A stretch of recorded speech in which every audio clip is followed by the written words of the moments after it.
So, good day. This is Marilyn Hamilton. I'm the founder of IntegralCity Meshworks and the author of the IntegralCity book series.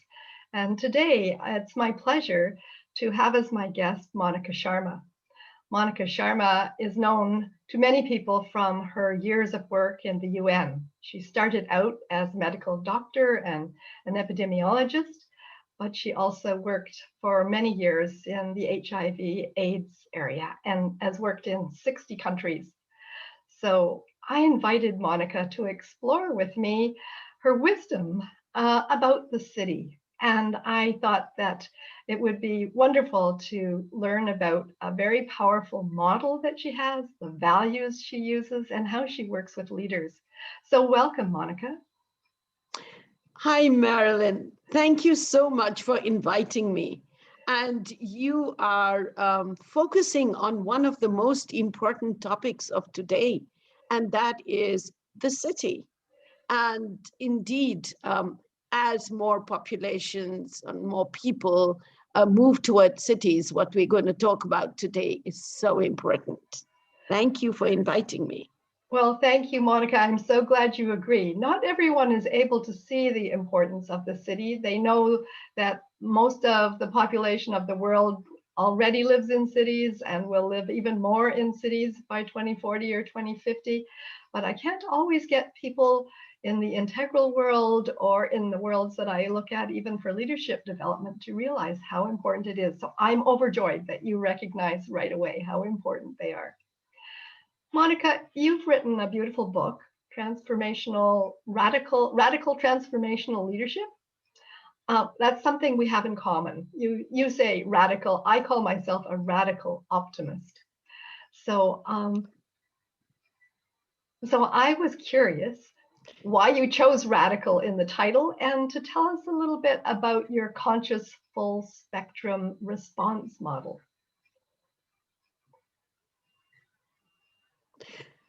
Thank you for inviting me. Let me just walk across and get the book. And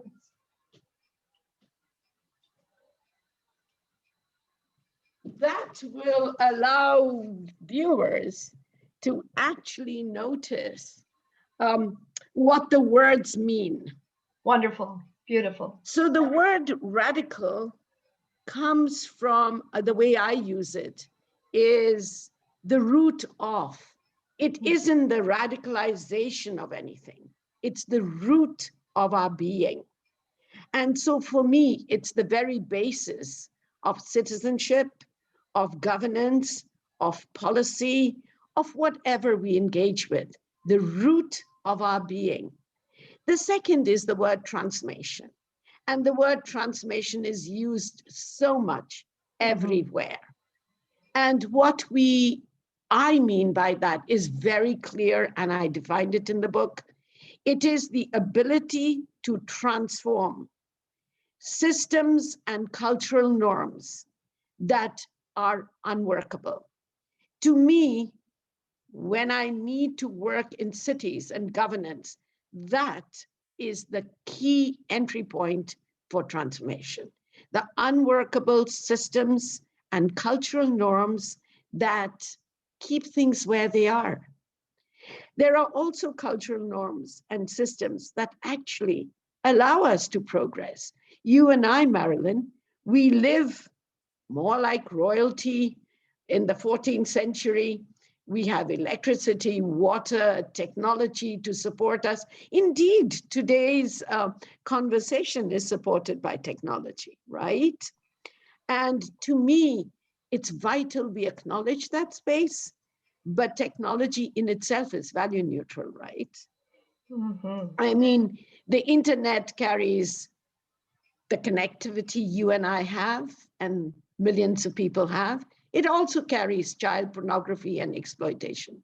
So we need to know how this radical self, and you said, you know, you consider yourself to be radical, how this radical self is able to shift unworkable patterns, cultural norms in service of humanity, the governance structures that we have, and then it is who I am.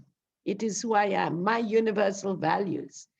So leadership is about creating new futures based on universal values in the way I work. So radical, transformational leadership. You know, I had used, I had suggested I use the word stewardship, which is taking care of. And then the publisher said, you know, no one's going to understand what this means. You know, they could think it's a book about stewards in the airplane. So why don't you just call it leadership? So it is about a different kind of leadership, and that leads to a different kind of governance.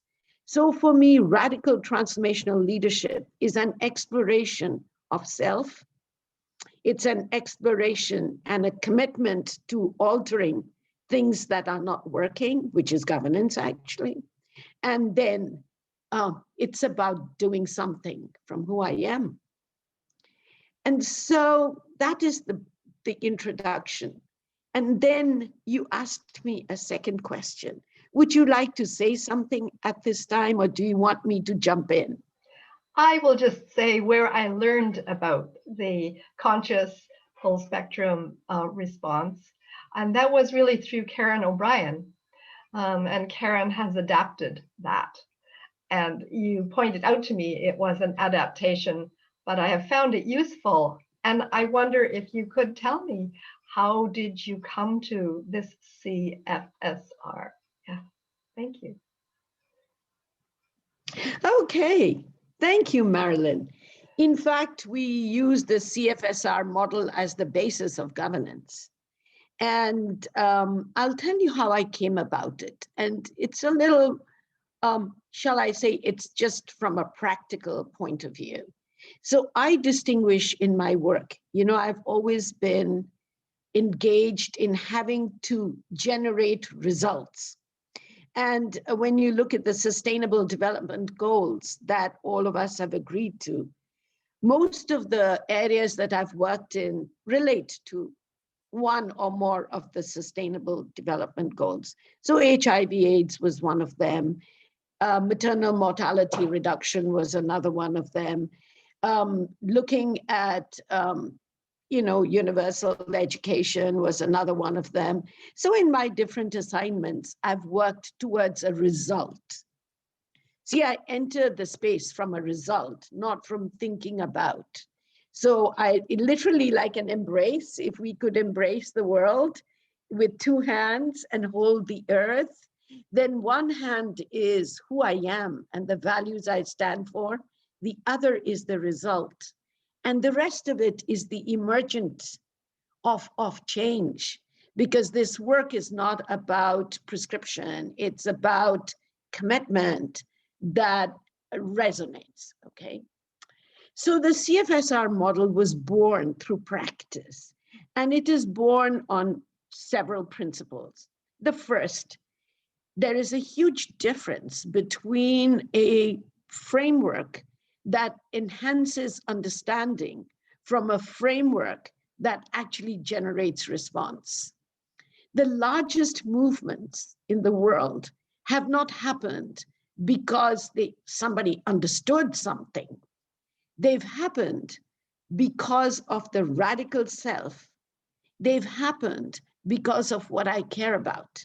So that's how the outer circle, and people say, why don't you put it in the middle? No, it's the outer side where you and I connect. It's the largest space. It holds everything. It's the space we hold. The second is that we realized while I was working that I worked, you know, when one gets a little, how shall I say this, senior in the hierarchy, then it's not just the discipline I studied. I'm a physician and an epidemiologist, but then we supervise people who are from different disciplines, like lawyers for human rights and child rights. Then we have, let's say, engineers for water sanitation, habitats that they work with, something you're very familiar with, energy experts. So how do I have a transdisciplinary model that is able for everybody to see where they are in their actions, because every discipline has a different framework. For example, in healthcare, we look at the life cycle of a person. We look at, how do we promote health, prevent illness, rehabilitation, and then healing. So every discipline has its own theory of change. So this is the theory and practice of change. And there's just, how do policymakers see the coherence, the interdependence that's essential in governance and systems change? Governance is about interdependence. It's not about silos. And in the book, there's a section that's about how do you generate synergy and alignment between sectors? So then I move to the third space. The weakest link in leadership is no longer what it used to be 30 years ago. And there is a study by MIT that talks of why do leadership efforts fail? And they fail because of several reasons. They've given some reasons. In my view, they fail because we don't focus or have the courage to actually transform cultural norms wherever we live and whatever we do. It requires a lot of courage, right? And so for me, the middle circle of the conscious full spectrum was that. And then, of course, it's about action. So it's the connection between who I am, how I think, and what I do. And that's governance 101. And so for me, that continuum is what's really excited people worldwide and generated results. And then there are several other reasons. So not that they are important or not important, but much of the conversation on governance uses language that is not necessarily, promoting governance, or the attitude that I can make a difference. I can. And so we have terminology worldwide, developed country, and it's not, you live in the UK. Right now, I'm in Los Angeles, and we consider these to be developed nations, the US. I call them income developed.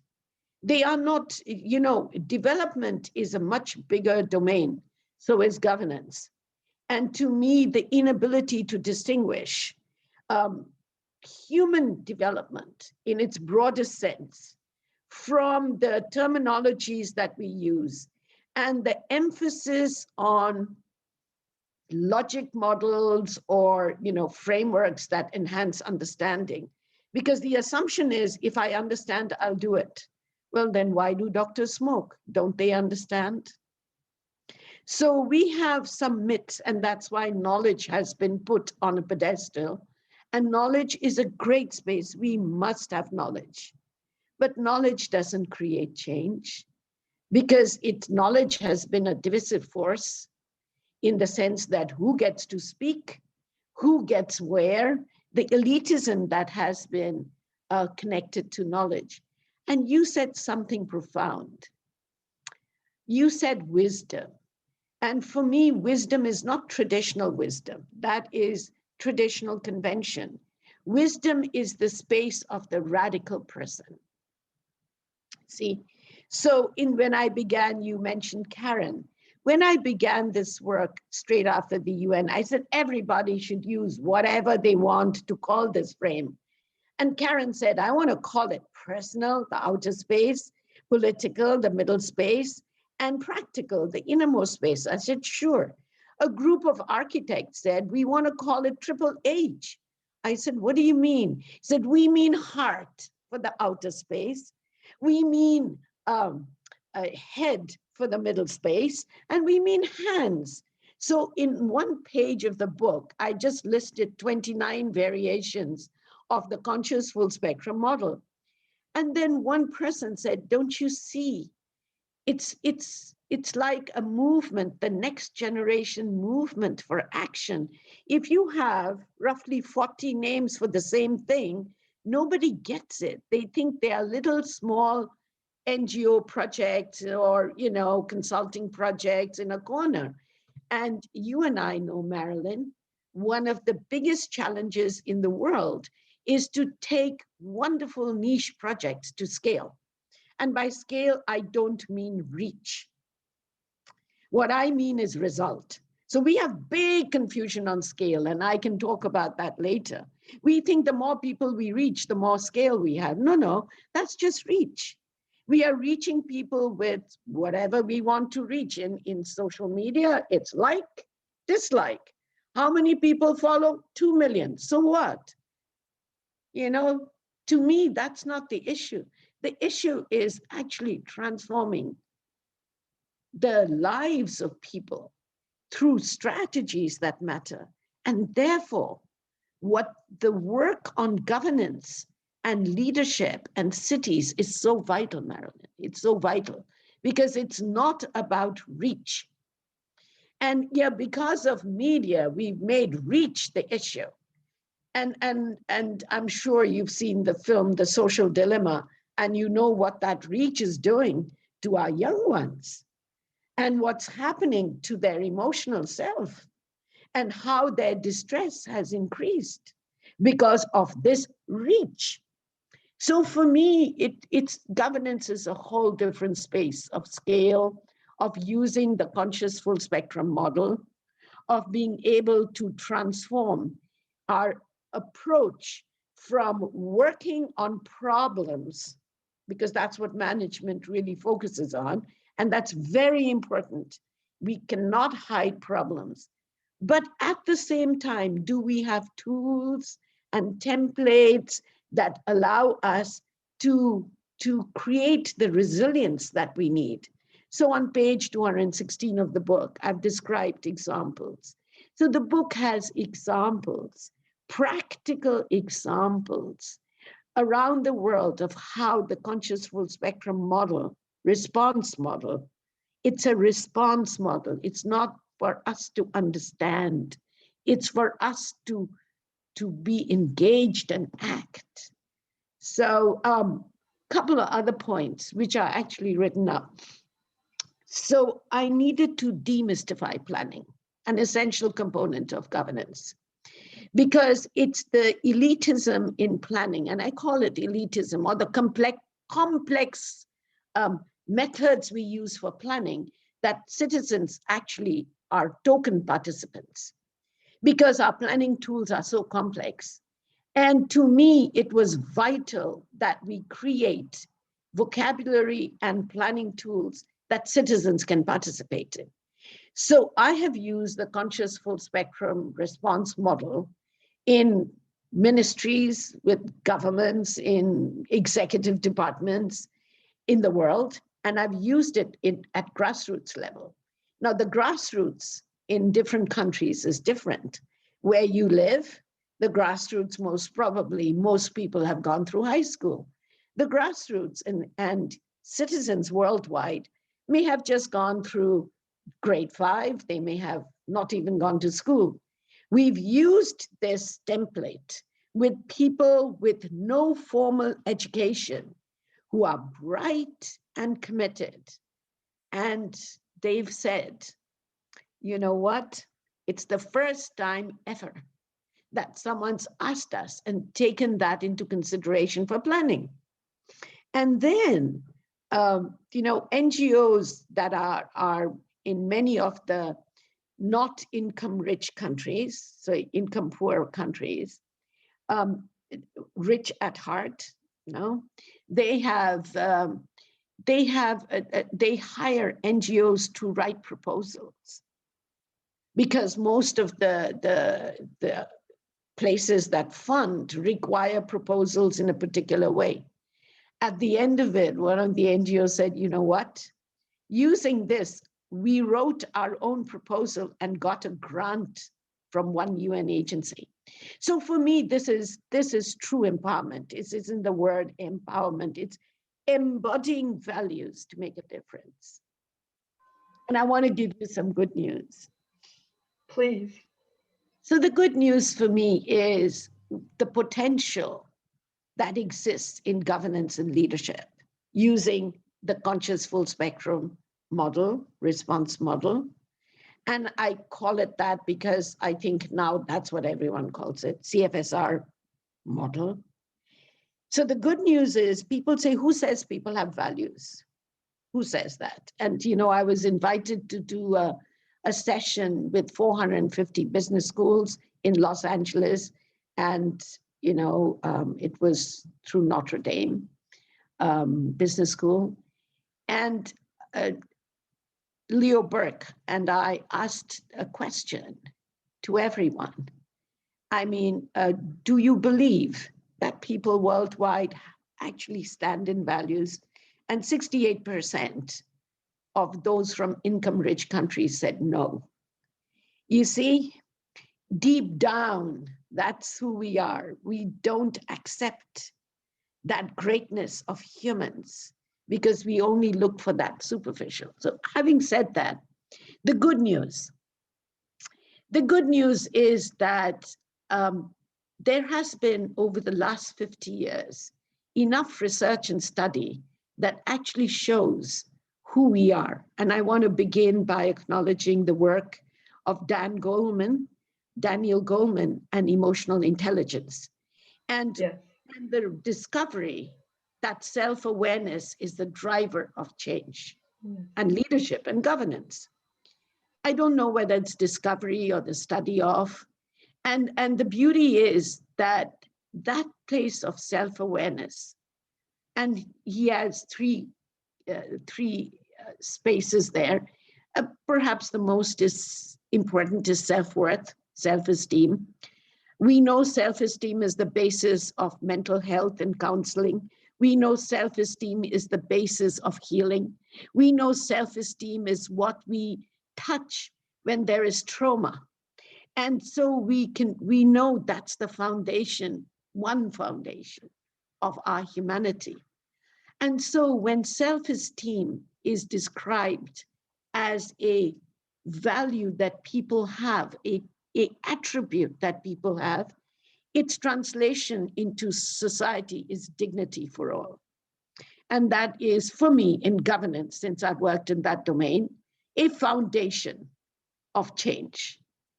And it exists. The question is, Marilyn, do I know how to tap into that?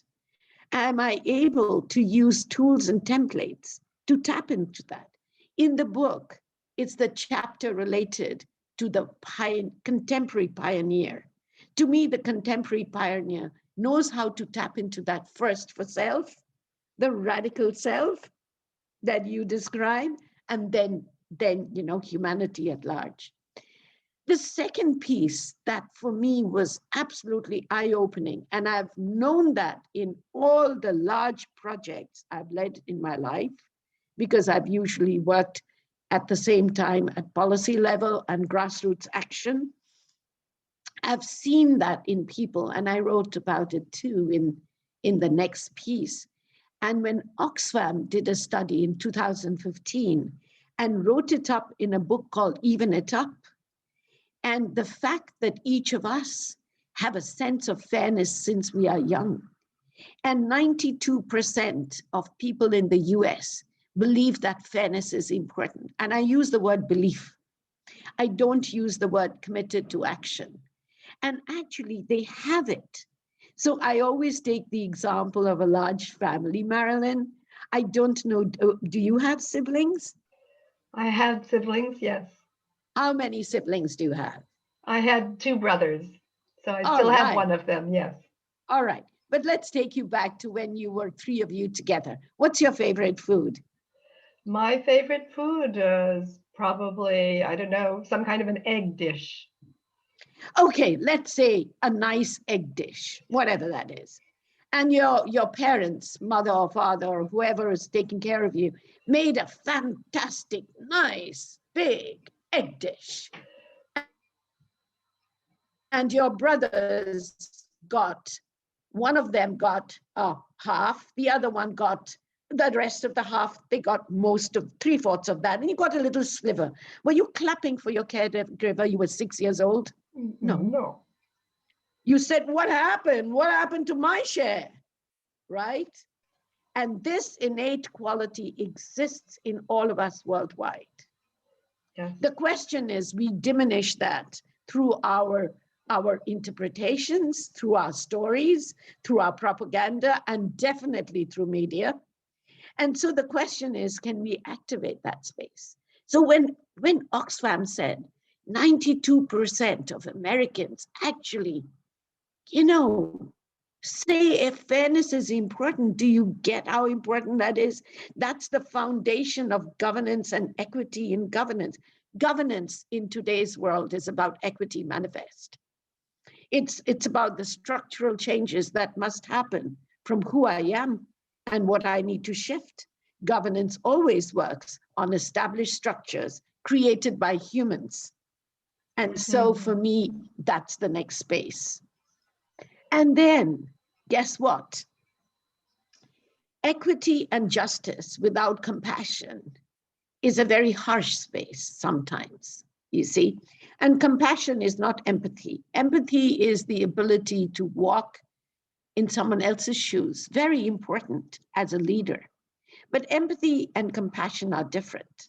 Here again, I'll quote Daniel Goleman's simple definition, and then I'll give you the definition from the culture I was born. And the definition he gives is, when you see suffering, you act. You don't think, you just act, because your heart is open. And so in Sanskrit, the word is karuna. It means when I see suffering, I don't walk past, I act. And so the entry point for governance is not logic or frameworks. The entry point for governance is a broken heart of love for humanity, something we've shut down. Why? Because we don't want to be vulnerable. We can't handle grief. We can't handle existential grief. We are just so wrapped up in our emotional self that our higher consciousness is dampened. Not that it's not there, Marilyn. It's just that, how do we break open our heart? And to me, these three values, that's the good news, exist worldwide in humans. Doesn't matter whether I'm rich or poor, does income rich or poor. Doesn't matter whether I have 3 PhDs and I'm not gone to school. It doesn't matter what faith I work with. So in the book, there are examples of how we worked with this, with religious leaders in 22 Arab states to address female genital mutilation. And that still with those clergy, they have transcended that and had fatwas against it. So to me, have we solved the problems? No. Have we laid the seeds for it? Yes. And then that brings me to, maybe the 2 more issues, Marilyn. This broken heart. So you and I know we are afraid to be vulnerable, right? So governance doesn't occur. Transformational governance is not present when we are busy protecting that space. So I recall I was at the UN, and a group of very well-established leadership consultants wanted to do something because I was working in so many countries. Their intention was wonderful. And one of them said, may I come and meet you during lunch with my partner? I have something personal. You know how we develop relationships as we work together, Marilyn? We learn to respect one another, right? We learn to cherish one another. So it was lunchtime, and the person said, you know what? We have a 20-year-old daughter, and she is suffering tremendously from depression. She loves animals, and I've been to their farm. They had a huge farm. They had every animal you can think of that can be in a farm, including llamas. and because they were very wealthy. And I asked the mother, I said, when did you feel that you were beyond ego and self? She says, when I was 22 and I served in hospice, I just had to drop all my, call it study thinking. I just served. I said, you know what? Why don't you serve? Why don't you get out your daughter to serve? 6 months down the road, they came back because she was on medication. She was like constantly depressed. They came back and with flowers for me. And they said, you know what? She's fine. She's off medication. She served. You see, that space, Marilyn, the intellect does not want to occupy. They think they serve, but they will not be willing to have a broken heart. And to me, it is that space that when we touch, we enter a whole new world of oneness, a whole new world of compassion, a whole new world of dignity for all. I forget my social profile. I just am with you as a human being, Marilyn. And that space must be cultivated. It doesn't happen inside a workshop. It needs to be the beginning of self in a different space. It doesn't happen in a program called Cities and Governance. It is a space of my journey. And to me, I've encouraged that. And to me, not everyone wishes to step in, but when we do, it's wonderful. And then maybe scale is a good point to go to, the last point. But would you like to say something? Yes, maybe I could ask you how what you've just shared might relate to how I look at cities, you know, as living systems. I was in India last year and went to the Institute in Auroville to see what Aurobindo had said about cities. And one of the things he mentioned was having a karma yoga. And I thought, oh, I think that's something that we use to think about how cities must really reorient themselves, is to care for self so we can care for others. So together we can care for our places and all together care for the planet. I wonder whether what you just shared needs something more. Maybe in order to do that kind of care, we need to break open our hearts. I work a lot in call to service. I work a lot in Auroville, and there are stories in the book about Auroville, and to me, it has a very beautiful construct called constellation, which I've described, and actually quoted that space. So for me, that word comes from Eastern philosophy and our own inclinations, right? So karma is service.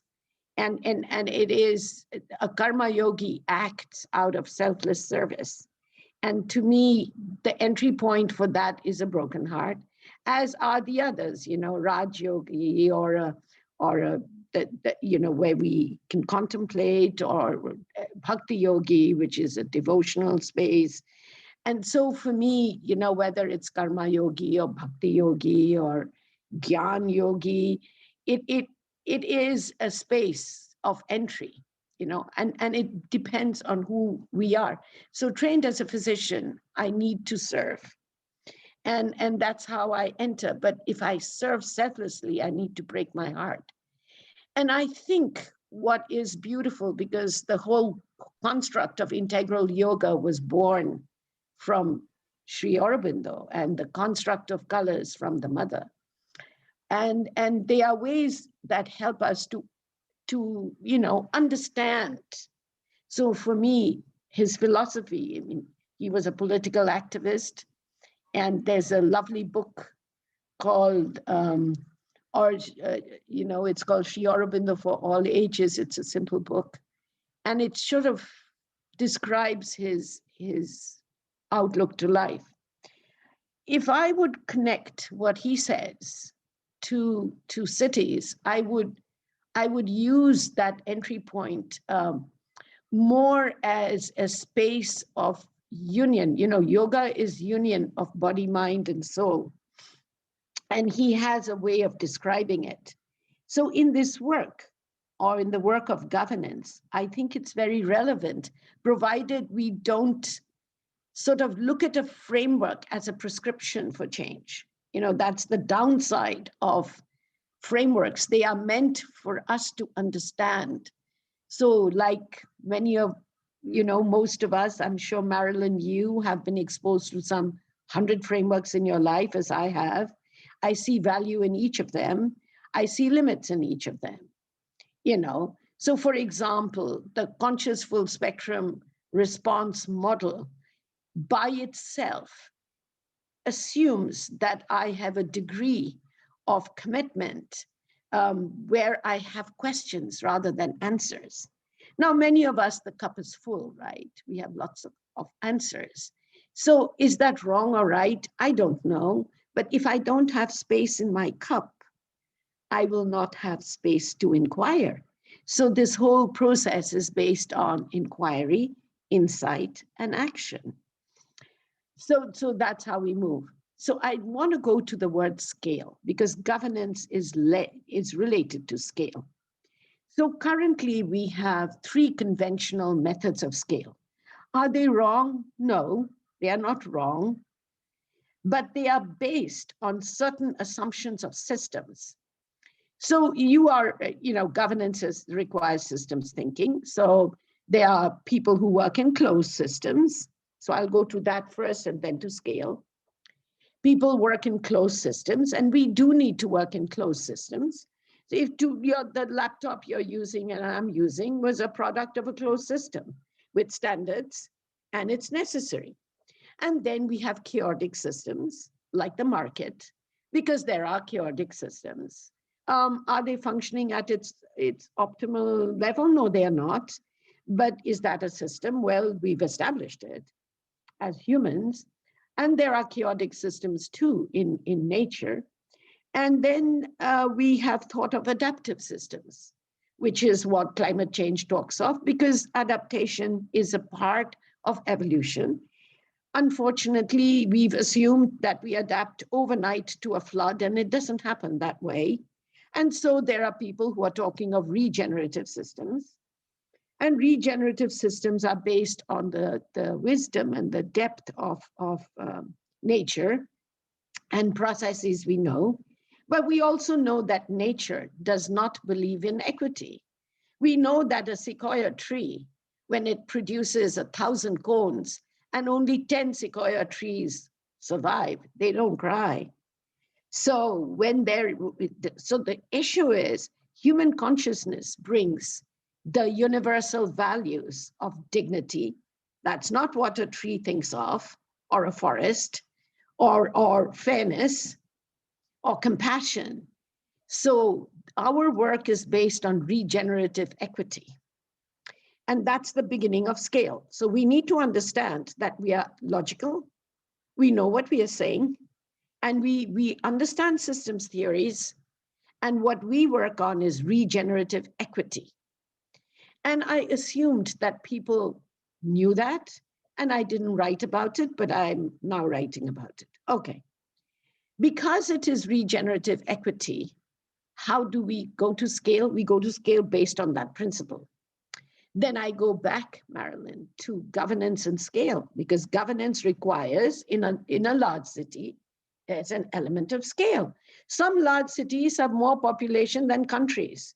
Mumbai has more people living in it than Senegal has, you know, and so for me, it's vital.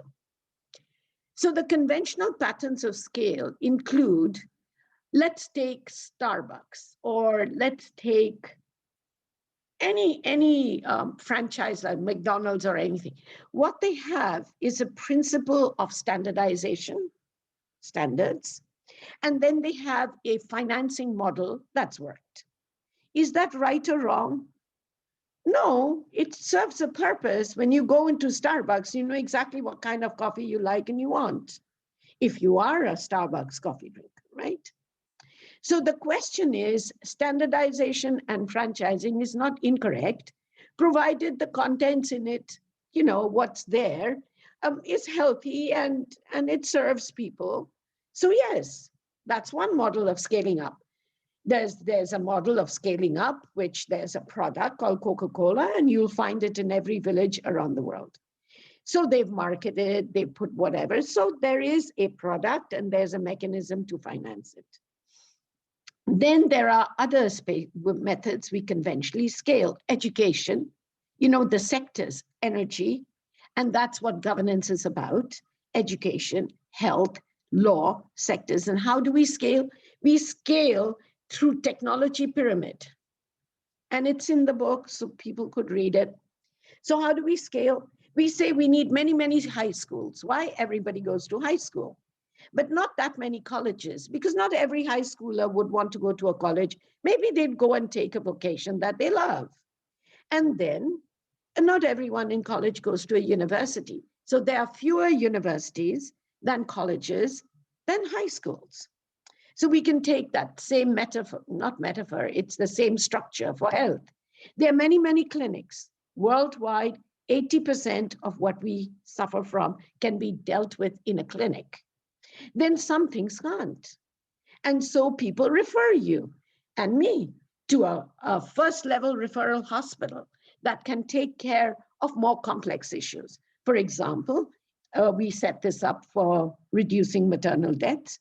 Women die of the same 6 causes around the world. And so we set that structure. You can take care of some things at home.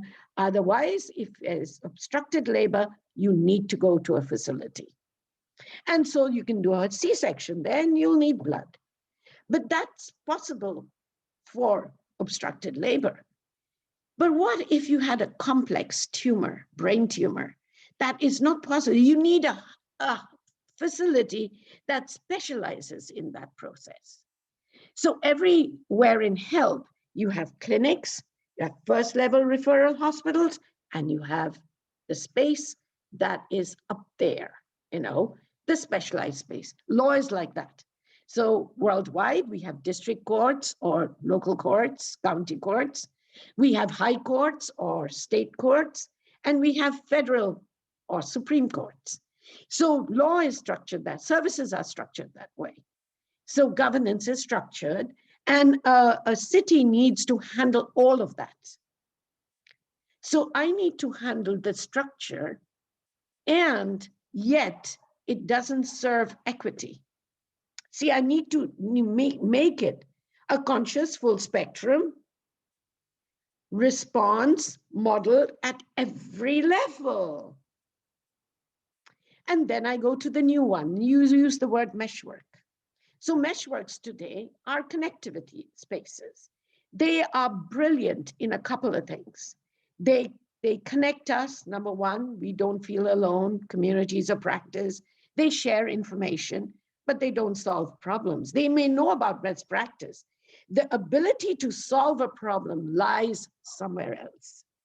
You can share what it is, but for me to step up and do it, I need to be who I am, my radical self, you see?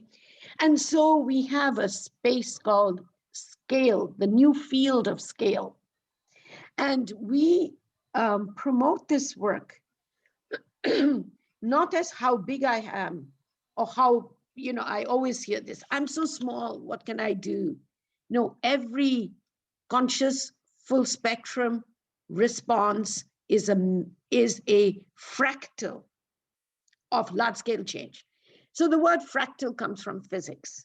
We are very clear, the CFSR is the fractal for our work. Mm-hmm. And this fractal means I awaken myself. I have the courage, not the bravery, the courage to break open my heart. Courage comes from the Latin word cur, heart. The courage to be vulnerable, the courage to care.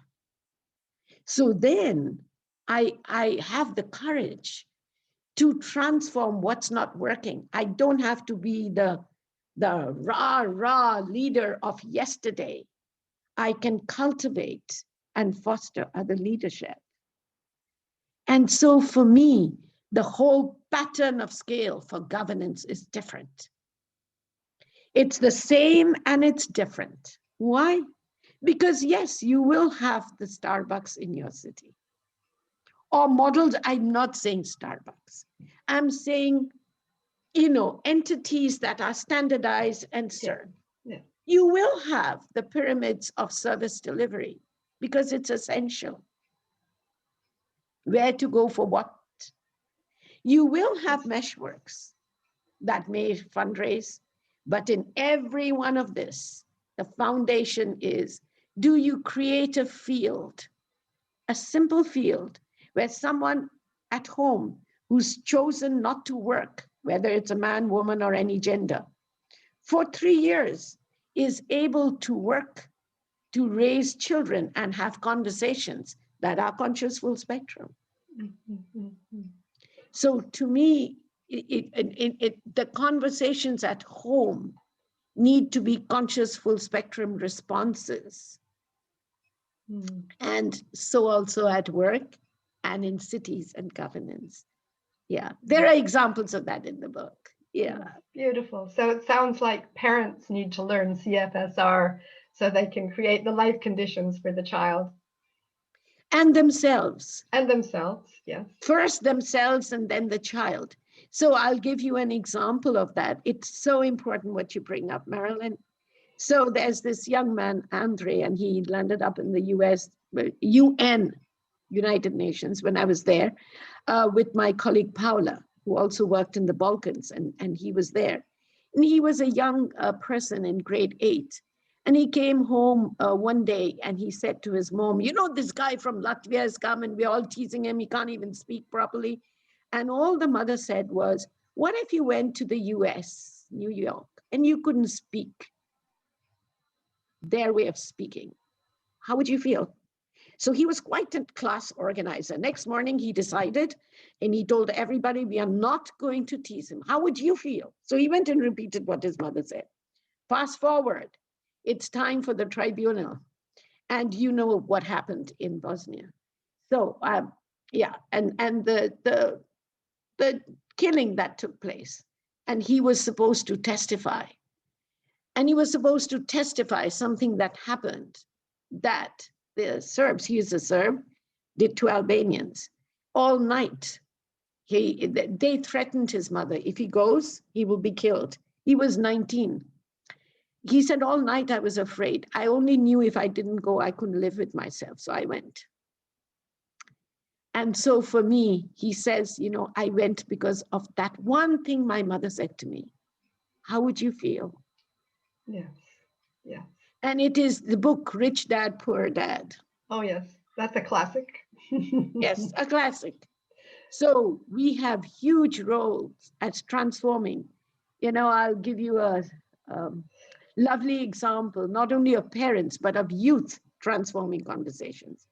So we just do this work with youth to youth have a courage that older people, are too much stake in the system. So they have the spirit of rebellion and the movement. So one of the young ones, and they're not so young, but say a 20-year-old in India, who's a woman living in a marginalized community, decided, I will learn technology and is transforming her life, has faced a lot of violence, etc. So one day her father says, you know what? It is one religion in India and the migrant labor, and he said Muslims actually have created COVID. And so she wrote back to her dad saying, Dad, have you ever heard of fake news? And then Dad wrote back saying, no. So he says, okay, I'll tell you. So you see, it is this everyday conversation. Am I willing to step in? Am I willing to transform social narratives in governance? And today, Marilyn, there is a very sad phenomena through social media and meshworks. And that phenomena is pulling people down through hatred. So I just was in touch with someone in a city and a group of activists who were saying, what is it that this elected city council member was transforming local action for equity and change in a city? And those who were in power lashed out and created false stories on social media. By the time they could prove that it was all false, the prejudice had set in. You see, it takes time to revoke those. What will it take for the culture of a city to stop using false bots, 20 million false bots on Facebook to slander people? We're going to have to break open hearts at a scale that we've not had before. And our ethical values. That's right. If we know it, a broken heart without ethics is a wish list for change, is yes, great. Yes. And it doesn't lead to governance. And we need both. We need both, yes. As you said, the dignity, the equity, and the compassion. Yes. All together. Yes, for self and other. Equity, if that man was standing in equity, the one who started these false blogs and statements, and actually stood in dignity for all, he would not do that. He may have argued. He may have said, I don't believe in what you're doing. That's another matter. We can agree to disagree. Right. And we must have spaces to disagree. But disagreement doesn't become my opinion. My opinion is ego-based, right? How do I hold multiple perspectives without compromising on values? That's the question. Yeah. And I think that the way that you unpack the CFSR is really beautiful. I think it relates to what I call the 4 voices. And I see that if we had another conversation, we could explore that even more.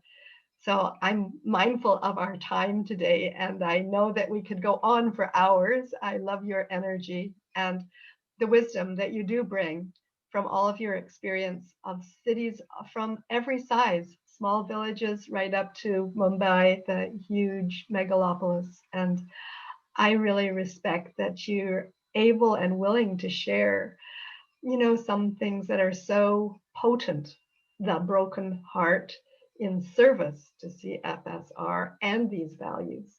And and I didn't share any stories from California and Marin County where I work.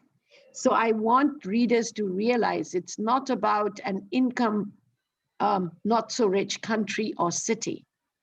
It's about all cities. Rich cities, that means with a lot of income, have the same issue.